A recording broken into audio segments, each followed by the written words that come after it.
আল্লাহ বলছে লা তাসজুদু লিশ-শামসি ওয়ালা লিল-কমার, চন্দ্রকে সূর্যকে তোমরা সিজদা করবে না। আচ্ছা, ফজরের সময়, যে সময় ফজরের ওয়াক্ত শেষ হয়, ওই সময় 20 মিনিট নামাজ পড়া শরিয়াতে চলে না? চলে না? চলে? চলে না। সূর্য যখন মাথার উপরে ওই সময় নামাজ চলে না, আবার সূর্য যখন অস্ত যায় ওই সময় নামাজ চলে না। সূর্য যখন উদয় হয় ওই সময় একদল লোক আছে যারা সূর্যকে পূজা করে, যারা সূর্যকে দেবতা বলে মানে, সূর্যকে খোদা বলে মানে, ওই সময় সূর্যের ইবাদত করে, সূর্যের কাছে মাথা নিচু করে। আবার কিছু ব্যক্তি আছে চন্দ্রকে দেবতা বলে মনে করে।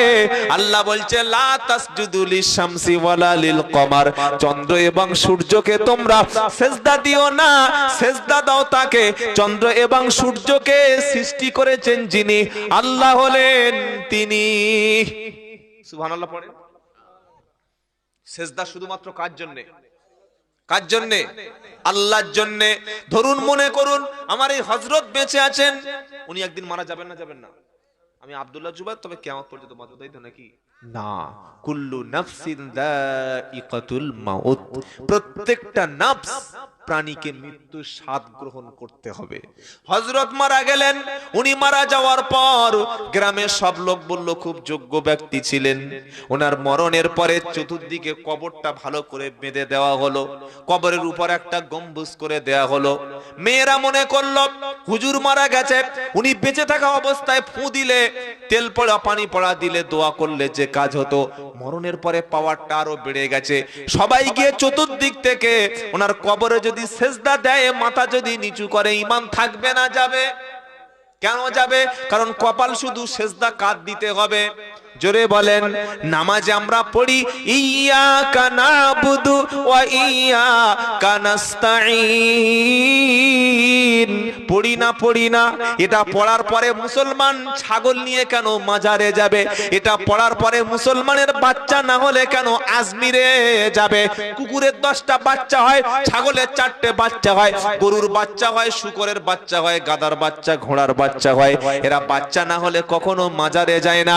আল্লাহ বলছে সন্তান আমি দি, ইয়াহাবু লিমান ইয়াশাউ ইনাসা ওয়া ইয়াহাবু লিমান ইয়াশাউ যুকুর আও ইউযাউবিদুহুম যুকরান ওয়া ইনাসা ওয়া ইয়াজআলু মান ইয়াশাউ আকিমা। 25 পারা 7 নম্বর পৃষ্ঠা 13 নম্বর লাইনের 49 নম্বর আয়াত, সূরার নাম সূরা শূরা। আমি আল্লাহ যাকে খুশি কন্যা সন্তান দি, যাকে খুশি বেটা সন্তান দি, যাকে খুশি বেটা বেটি দুটো দি, আবার যাকে খুশি কিছুই আমি দিই না। শুধু আমার হাতের খেলা চলে, অন্য কোনো খেলা চলে না। কোন মুসলমান বাচ্চা না হলে যদি তাহাজ্জুদের নামাজে আল্লাহকে কেঁদে বলে, আল্লাহ পৃথিবীতে কোটি কোটি মানুষ তুমি সৃষ্টি করেছো, তুমি কি আমার গর্ভে একটা বাচ্চা দেবে না? কেঁদে যদি আল্লাহকে রাজি করাতে পারো, আল্লাহ অবশ্যই তোমার সন্তান দিয়ে দেবে। সব ছেড়ে এরকম 3 বছর বয়স আর 28 কেজি দুটো ছাগলের ওজন 28 কেজি। 14 দোকানে কত? 28। বড় বড় বড় বড় খাসি ছাগল ব্যা ব্যা করে ডাকছে, আর বাড়ির মেয়েরা কান দুটো ধরে নিয়ে মাজারে ছেড়ে দিয়ে বলছে, বাবা বাবা দুটো খাও আর দুটো জ্যান্ত ছেলে দাও। তো আস্তাগফিরুল্লাহ। আল্লাহর ওলি পীর, তিনি হাক্কানি বারহাক সত্য, কিন্তু কবর থেকে শুয়ে তিনি বাচ্চা আপনার দিতে পারে? হ্যাঁ, এই বিশ্বাস মাথায় কে ঢোকালো? বাচ্চা স্বামী দিতে পারে, স্বামীর কাছে গিয়ে থাকলে বাচ্চা হয়। কারণ স্বামীর কাছে এক রাত থাক না, মাজারে গিয়ে গোলা করে দিচ্ছে। কত বড় নাফরমান। হুডিয়ারি শরীফ বলে একটা জায়গা আছে, নাম শুনেছেন? হুডিয়ারি শরীফ শোনেন নাই? যেখানে সেখানে শরীফ। শরীফ তো দুটো, এক মক্কা শরীফ, এক মদিনা শরীফ, আর পৃথিবীতে কোনো শরীফ নাই। মনে থাকবে ইনশাআল্লাহ? মনে থাকবে? অনেকে পীরের নামের শেষে বলে পীর কিবলা। এই পীর কিবলা কেন রে? কিবলা তো মুসলমানের একটা, বাইতুল্লাহ। কই কোনদিন শুনেছেন কেউ বলেছে যে মোহাম্মদ কিবলা? বলেছে? রাসূল কিবলা বলেনি, আবু বকর কিবলা বলেনি, ওমর কিবলা বলেনি। বলেছে সাহাবা কিবলা, আবু হানিফা কিবলা, শাফি কিবলা। তাহলে এদের মতো বিশ্ববিখ্যাত শ্রেষ্ঠ মানুষ যদি তাদের নামের শেষে কিবলা না হয়, তোমার কোন বাবার নামের শেষে কিবলা? তোমাকে কোন মুফতি সাহেব বলার অনুমতি দিয়েছে? তুমি বলে দেখাও। নামের আগে কিবলা কেন? কিবলা মুসলমানদের একটা, সেটা হচ্ছে বাইতুল্লাহ। এছাড়া কারোর নামের সঙ্গে কিবলা বসানো জায়েজ নাই। শরীফ তো মক্কা শরীফ, মদিনা শরীফ, কোরআন শরীফ, হাদিস শরীফ। আমি মুসলমান, এই চারটে শরীফ ছাড়া আর শরীফের প্রয়োজন নাই। ইনশাআল্লাহ বলেন, ঈমান ঠিক করুন।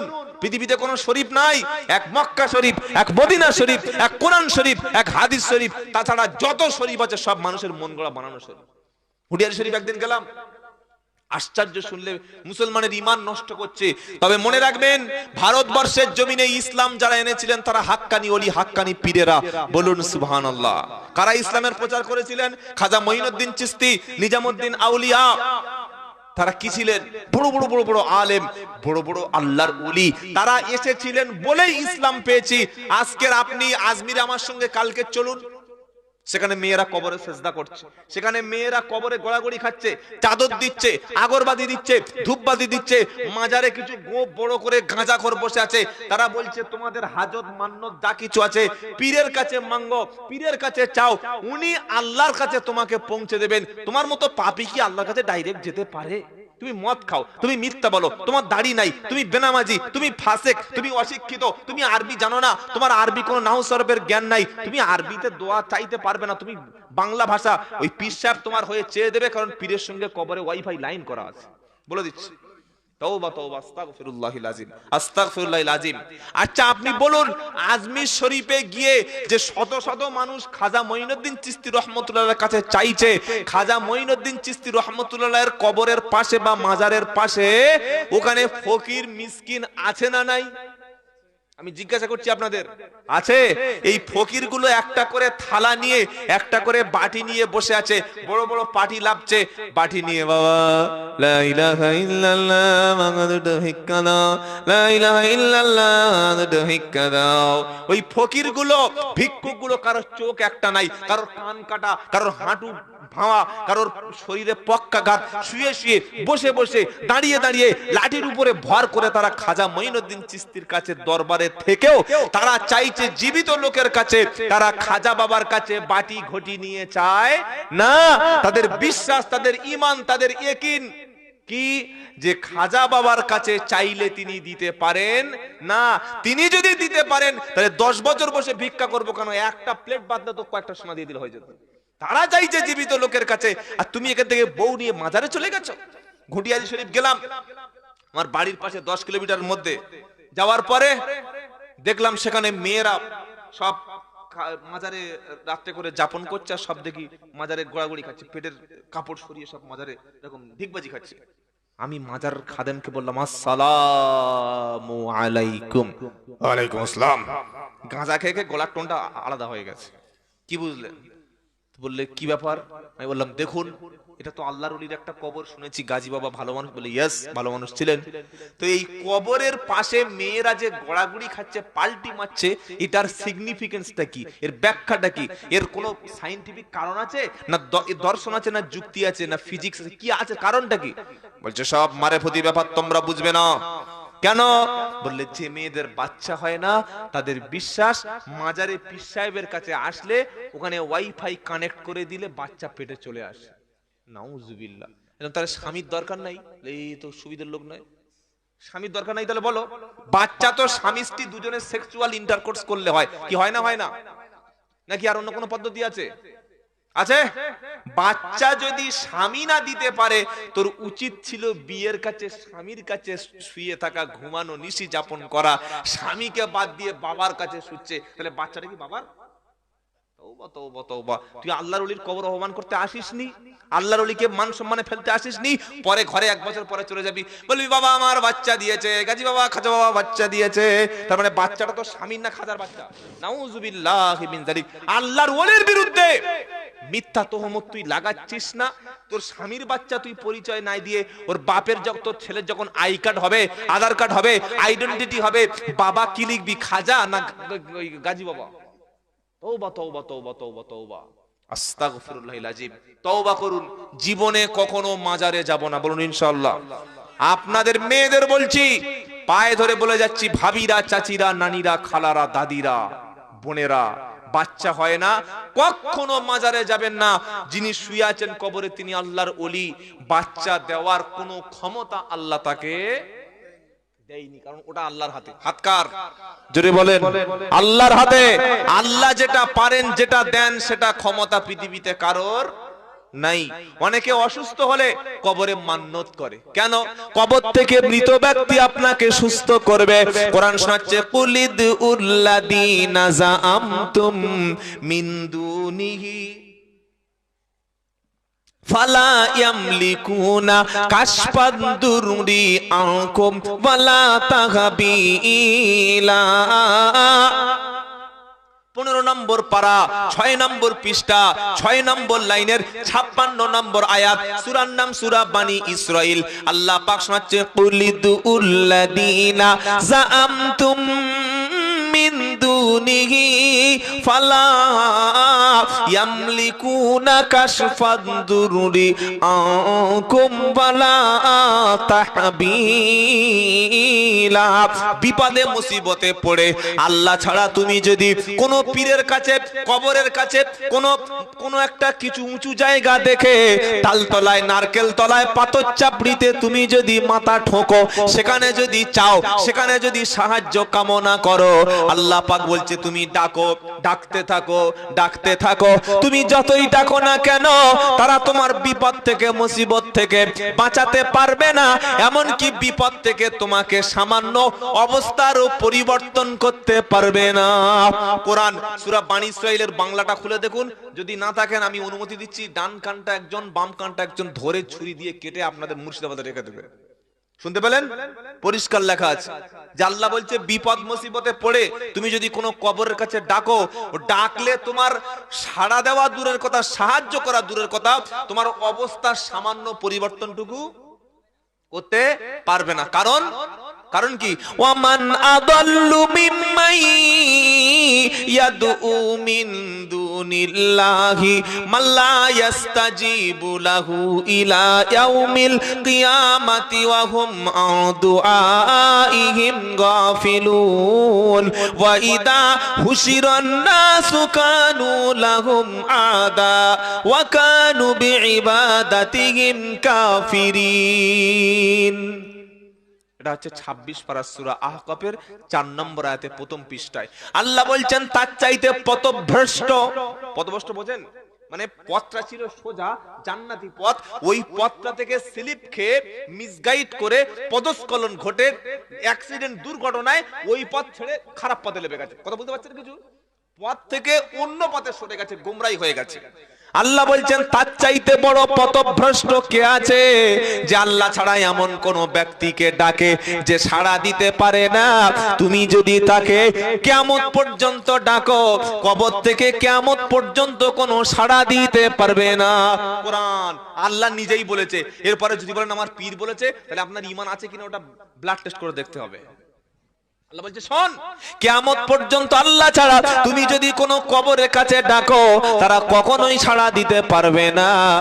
কারণ তারা তোমার দুআ সম্পর্কে তারা গাফিল, তারা আল্লাহর ওলি, তারা খাঁটি পীর যদি হয়ে থাকে, ঈমান নিয়ে কবরে গিয়ে তারা জান্নাতি সুখ ভোগ করছে, কবরে ঘুমাচ্ছে, তুমি ডিস্টার্ব করছো, তার জন্য ব্যবস্থা নেবে। শুনতে পাচ্ছ? কবরে গিয়ে বাবা বাবা ওঠো ওঠো, তো আল্লাহ বলছে না, তারা কখনোই তোমার সাড়া দেবে না। কারণ তোমার দোয়া সম্পর্কে তাদের কোনো খবর নাই। ওয়াহুম আন দুআইহিম গাফিলুন, তোমাদের দোয়া সম্পর্কে তারা গাফিল, তারা জানতেই পাচ্ছে না। তোমার মতো পচা খেদো বাবলু টাবলু, কোথায় সেই হাসিনা ভাবি, জরিনার মা, বিউটির মা, মুস্কানের চাচি, সবাই কবরে গোড়াগড়ি খাচ্ছ, বাচ্চা চাইছো, সাহায্য চাইছো, মান্নত করছো। আল্লাহ বলছে কবরওয়ালা বা পীর বলো বা যাই বলো, সে তোমার দোয়া সম্পর্কে জানেই না। আল্লাহু আকবার।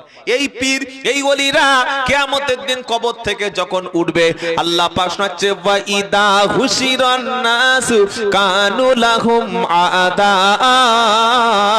কবর থেকে যখন তারা উঠবে, তোমাদেরকে আমি আল্লাহ হাসরের ময়দানে একত্রিত করব, ওলিদের পীরদেরকে একত্রিত করব। করার পরে পীররা বলবে আল্লাহ আমার মরণের পরে মাজার করতে বলিনি, আমার মরণের পরে ওরস করতে বলিনি, আমার মরণের পর পরে নারী পুরুষ এসে এক জায়গায় কবরে আমি সেজদা করতে বলিনি আল্লাহ, আমি আমার কবরে সেজদা দিতে বলিনি আল্লাহ। এরা মিথ্যা করে করেছে আল্লাহ, এগুলো একটাও বলিনি।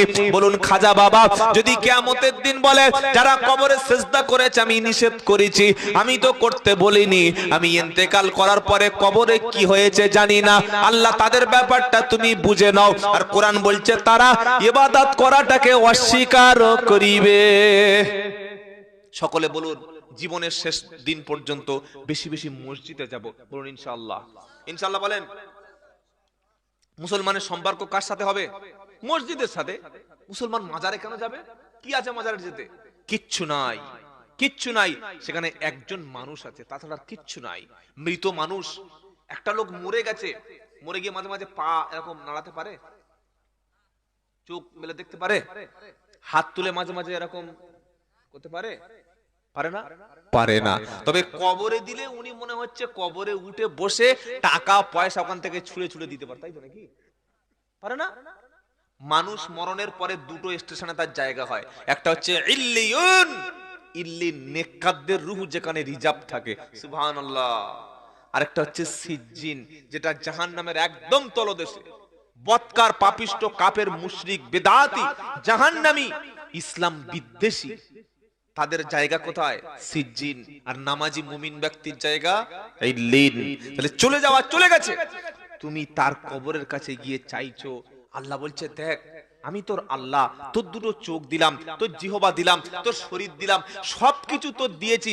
আচ্ছা বলুন তো এমন কোন বস্তু কি পৃথিবীতে আছে যেটা আল্লাহর কাছে নাই আর সেটা পৃথিবীর অন্য কোনো মানুষ দিতে পারে? কথা বলেন। আছে? আল্লাহর কাছে ছেলে নাই কিন্তু কোন পীরের কাছে ছেলে আছে। আল্লাহ সুস্থ করতে পারে না, কোন পীর সুস্থ করতে পারে। আল্লাহ রুজিতে বরকত দিতে পারে না, তার দ্বারা অসম্ভব, তিনি অনেক বয়স হয়ে গিয়ে একদম পুরো আর পাচ্ছে না। কোন পীর একদম টাটকা কবরে শুয়ে শুয়ে দিতে পারছে। আল্লাহ পরীক্ষায় পাস করাতে পারবে না, বলেই দিয়েছে আমার ক্ষমতা নাই, নাউজুবিল্লাহ। কোন পীর বলছে হ্যাঁ আমি গ্যারান্টি দিচ্ছি একদম 100% সেই আপনার কি বলেন ওই ছায়া প্রকাশের মতো গ্যারান্টি দিচ্ছি পাস করতে, বলেছে কোনদিন? আল্লাহ পারে না, এরকম কোন কাজ আছে নাকি?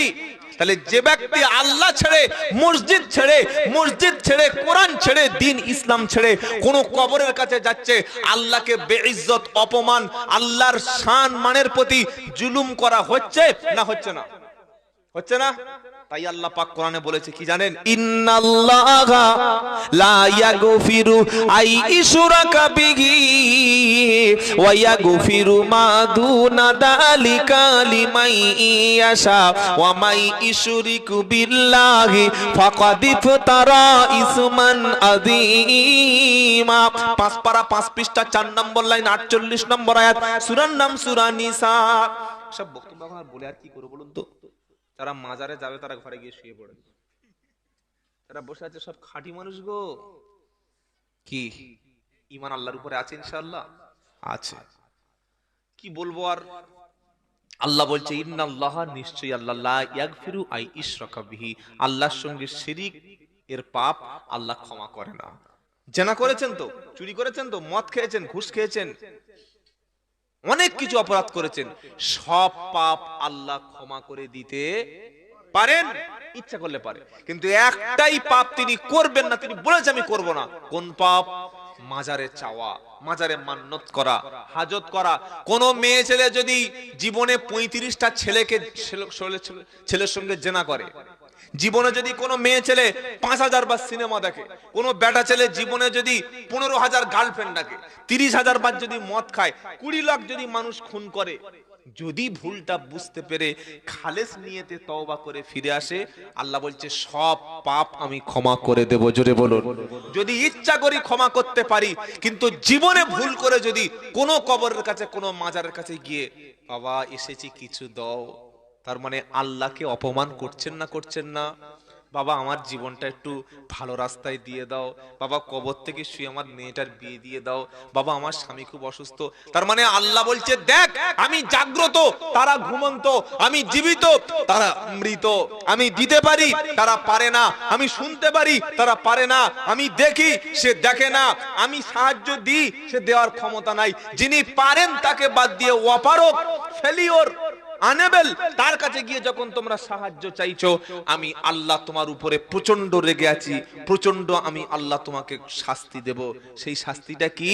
ইন্নাহু মাই ইশরিক বিল্লাহ ফাকাদ হারামাল্লাহু আলাইহিল জান্নাহ। তাহলে কি শুনলে এতক্ষণ? সুদ মদ জেনা ব্যভিচার করলে যদি তওবা করে ফিরে আসি, আল্লাহ ইচ্ছা করলে ক্ষমা করতে পারে, কিন্তু আল্লাহর সঙ্গে অন্য কারোর সমকক্ষ মনে করা, এটা আল্লাহ ক্ষমা করবে না। সেটা আল্লাহ বলছে, ইন্নাল্লাহা লা ইন্নাহু মাইশুরিকু বিল্লাহ ফাকাদ হারামাল্লাহু আলাইহিল জান্নাহ ওয়া মাআহুন নার ওয়া মা লিয-যালিমিনা মিন আনসার। 6 পারা 18 পৃষ্ঠা 9 নম্বর লাইনের 72 নম্বর আয়াত সূরার নাম মাইদা। ইন্নাহু মাইশুরিক বিল্লাহ, যে ব্যক্তি আল্লাহর সঙ্গে শিরিক করলো, আল্লাহর জায়গায় অন্য কাউকে বসালো, ছাগল নিয়ে মানত মাজারে গেল, মান্নত করলো আল্লাহ ছাড়া অন্য কারোর নামে, আল্লাহ ছাড়া অন্য কারোর কাছে ফরিয়াদ করলো, দোয়া চাইলো, আল্লাহ বলছে ফাকাদ হারামাল্লাহু আলাইহিল জান্নাহ, আমি আল্লাহ তার জন্য জান্নাত হারাম করে দেব। ওমা অহুন্নার, তার ঠিকানা হলো জাহান্নাম। ওমা লিয-যালিমিনা মিন আনসার, এই জালিমের জন্য কিয়ামতে কোনো সাহায্যকারী থাকবে না।